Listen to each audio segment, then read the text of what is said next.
জলদি করে 1950 সালে পৌঁছায় দাও। আয়া পড়ছি 1950 সালে। সবার প্রথমে দাদার কাছে যামু, যায় কমু জমি টমি বিক্রি করো না, নইলে আমরা ভবিষ্যতে অনেক গরিব হয়ে যামু। এইটাই তো মনে হইতাছে আমগো পুরনো জামানার বাড়ি। ইসি রে, বিয়ে গুলাও তো শেষ হয়ে গেল, খরচপাতি করার মতো তো টাকা পয়সা নাই। কি যে করি, এক কাম করি 20-25 বিঘা জমি বিক্রি করে দিই, খরচপাতি করার লেগে তো 3-4 হাজার টাকা পাইয়ে যাবো। না দাদা, তুমি কিন্তু ভুলেও জমি বিক্রি করো না। আরে ভাই তুই কেডা রে? আরে দাদা, তুমি আমারে চিনলা না? আরে দাদা, আমারে চিনবো কেমনে? কারণ আমি তো এই জামানায় এখনো জন্মই নেই নাই। আরে ভাই তুই এগুলা উল্টা পাল্টা কি কইতাছস? তোর কি মাথার তার তোর ছিঁড়া গেছে নাকি? তুই এত বড় একটা দামড়া পোলা আমার সামনে বয়ে রইছস, অথচ তুই কইতাছস তুই এখনো জন্মই নাস নাই। আরে দাদা, তুমি এত কিছু বুঝবা না।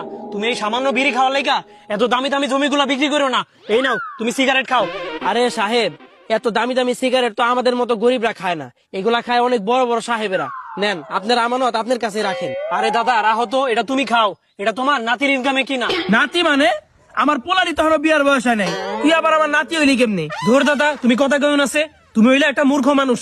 তুমি সামান্য বিড়ি খাওয়ার লাইগা 20-25 বিঘা জমি বিক্রি করে দাও। আরে তুই কি বুঝবি, তুই তো ছোট পোলা পান।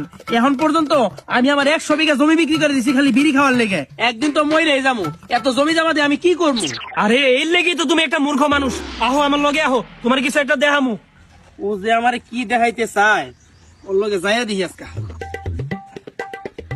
দেহা কি দেখাইতে নিয়ে আইছস? ওই যে দেখতাছো ফ্লাইওভার। ফ্লাওয়ার? ফ্লাওয়ার আবার কি? আরে ফ্লাওয়ার না, ওই যে পুল দেখতাছো। হ, পুল তো দেখা দিতেছে। ভবিষ্যতে ওই পুলের জায়গাতে ফ্লাইওভার হয়ে যাইবো। আচ্ছা আহো, এখন এইদিকে আহো। ওই যে জমিটা দেখতাছো না? আরে বেটা, এই জমি তো আমারই, আমি দেখবো না কেন দেখবো? আরে দাদা, তোমার জমি ঠিক আছে, কিন্তু তুমি কিন্তু ভুলেও এই জমি বিক্রি করো না। কারণ ভবিষ্যতে এই জমিতে বড় বড় বিল্ডিং হইব। ওই বিল্ডিং এর এক একটা ফ্ল্যাটের দাম 1 কোটি টাকা কইরা হইব। 1 কোটি টাকা? 1 কোটি টাকা আবার কয় পয়সা রে কয়? আরে দাদা, তুমি 1 কোটি টাকাই চিনো না, আর চিনবাইবা কেমনে? তুমি তো 20-25 বিঘা জমি বিক্রি করে দাও 2-3 হাজার টাকায়। আরে বেটা, আমার জমি আমি সারা জীবন এইভাবে বেঁচে বেঁচে খাওয়া যাবো, তাতে তোর সমস্যা কি? আরে বুইরা, এই জমিগুলো বেচিস না, কারণ ভবিষ্যতে এই জমিগুলো থাকলে তুই অনেক বড় লোক হয়ে যাবি। আরে বুদা, এই জমি রেখা আমি কি করবো? এই জমি তো আমি বুক করতে পারবো না, বুক করবো আমার পয় বলাবার নাতে পুতিরা, তাহলে আমার লাভ কি হইলো? আরে এই শালার বুইরা দেখি বেকনের চেয়ে বড় বেকন রে। ওরে যে আমি কেমনে বুঝামু, মনটা চাইতাছে ওরে এখনই আমি গলা টিপা মাইরা লাই।